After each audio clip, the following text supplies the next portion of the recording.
I'm Joshua Zinn, and I'm here in Eleanor Tinsley Park by Buffalo Bayou in Houston, here with the crew of Ask This Old House. And if you guys could just introduce yourselves so we know who we're talking to. I'm Kevin O'Connor, and I'm host. I'm Tom Silva, and they call me a contractor. Richard Trethewey, all things mechanical. Roger Cook, anything to do with the ground and soil. So, Kevin, I want to start with you. What is Ask This Old House doing in Houston?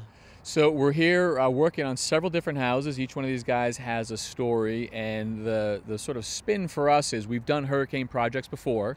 We are often 6 months, 1 year, or 2 years after the storms and are doing rebuilding. What these guys are talking about here is what do you do sort of immediately after the storm? Those pressing questions when a homeowner is trying to figure out, is the house habitable? What does get saved? How do I actually clean it out? And we're going to do a little bit of rebuilding in the process too. Yeah. So, Tom, you said each of you has a different story. So, Tom, summarize, what's your story? Well, realistically, people don't know whether or not they should tear the house down or whether or not if it's salvageable. I mean, you got to look at the structural damages of the house. You got to look at the mold issues, and you got to figure out, how bad it is. In a lot of cases, it's just cheaper, easier, and faster to rip it down and start fresh. And Richard, what about you? We did the alternative to that story where this faith-based group came, they have volunteers, and came in and did a mud out to go in and clean out the building, and then to go back in step 2 and disinfect and kill all the mold and really show the process. It's unbelievably graphic to see your entire life and history out in the front lawn. I mean, I don't have to tell anybody in Houston. It was crazy. It was an unbelievable story. And Roger? I worked with a nonprofit group that actually gets the tools to the volunteers. All these people come down, 40, 50, 100 of them, and they have no tools to work with. This place will lend them out at a very, very low rate. In fact, if it's hurricane damage, they'll give them to you for free to use, and then you bring them back. No sense getting all the volunteers down here without anything for them to work with. Right. And you mentioned that you've worked with hurricane projects before. You've had to deal with different disaster zones. From what you're seeing here, is there anything unique about this situation and about what you've seen after Harvey? I think it's always unique. I mean, you walk into someone else's community and you sort of meet the people who are displaced, and that makes it very unique and very personal. The scale of it, I think, is startling as well. I mean, we were down after Katrina and after Sandy, and so these things are always very catastrophic. This is a big place, though. There's a lot of houses affected, a lot of square mileage, and that's one of the most shocking things to see. Yeah, I mean, the damage that's done by the wind and the rain and the water is one thing, but the residual that's in that water that's left after the water leaves is disgusting, and it's got to go, and people don't even think about that. Every time I go to one of these places, there's one thing that always catches me. You look down in the pile of the junk, and it's not really junk, and you see a stack of Polaroids of some memory, some part of somebody's life that'll never reconnect, and it always gets you. It really does always get you, and this is no different. We were always touched, too, by the passion of the people who come back and rebuild and help other people rebuild, and it's just amazing to see what's going on here. Yeah. People want to help people. I mean, it's just in you. Yeah. And it's good to be part of it. It's good to show it. Yeah. And so I think one thing that some people might be concerned about is the time, especially because, we're talking about you guys are here after the fact. We had Harvey back in August, September, and we're now well into November, but people are still having to deal with this. How long does it take to get back on your feet and get your house back to where you want it to be? Some cases, years. Yeah. We were with this group yesterday, and we asked that question, saying, it's been 2 months, this house has been tightened up, and they said, look, we're a volunteer organization, we got 200 people out of whack, but it takes time to just slowly get it back. And it could be 2 years, it could be 3 years, because there's also the cost of it.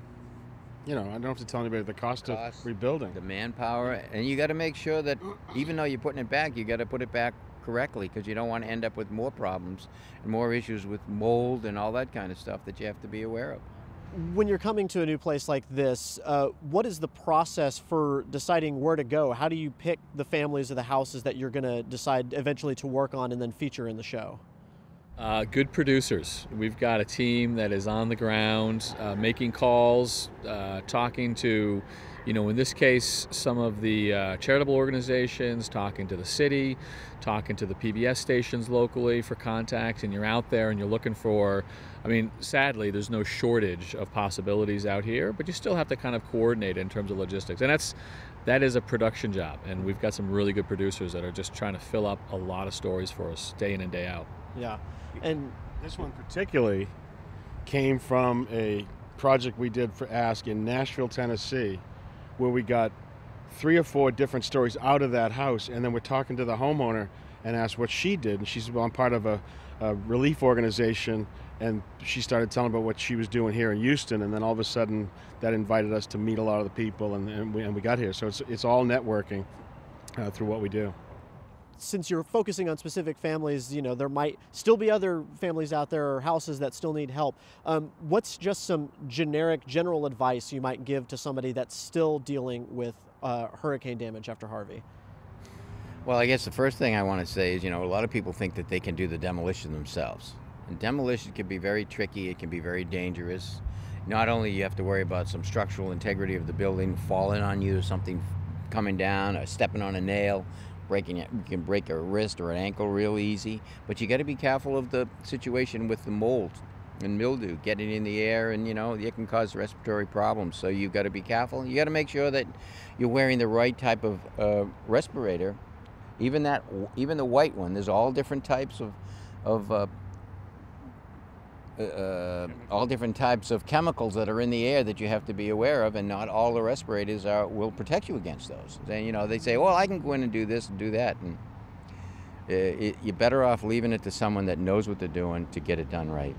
I spent the day yesterday in a mold-filled house that had been sealed up for 2 months with gear on, and I'm still feeling a tickle in my, it's caustic. It's a caustic environment. Yeah. The other thing is there's a temptation to get it done quickly. You want to get back in your house. Everyone would want to be back in their house. But if you don't do it right, you don't take the time, it's going to come back to haunt you in the long run. So get good advice and do it the right way. Mm-hmm. So just finally, once you're all done here, once you kind of finish everything up, what's the ideal scenario? What do you hope that you get done, and what do you hope that you're able to accomplish while you're here? I think it's really just bringing people awareness of how bad situations are, and to get all the help and volunteers, and really to tell people to do it the right way. Don't cut corners, because if you only, for example, cut the wall up so high, you think it might be good, but you don't know what's in the wall up above. In some cases, you have to remove more than you think, and I think that's just something that a homeowner doesn't know. We're not going to make a dent with the number of houses that need to be worked on. So our job is, good information to as many people as possible, showing folks the right way to do it, connecting them with resources. We'll be in and out, and folks will be here left to deal with this for months or years. And so doing it right is important, and that's our goal, is just to show high quality information for the folks. We're 4 guys. We'll do as much as we can, but we'd like people. This isn't over here. This isn't over. This is just beginning here, and there's a long transition to go. Well, guys, thank you very much. Great. Thank you. Thank you very much.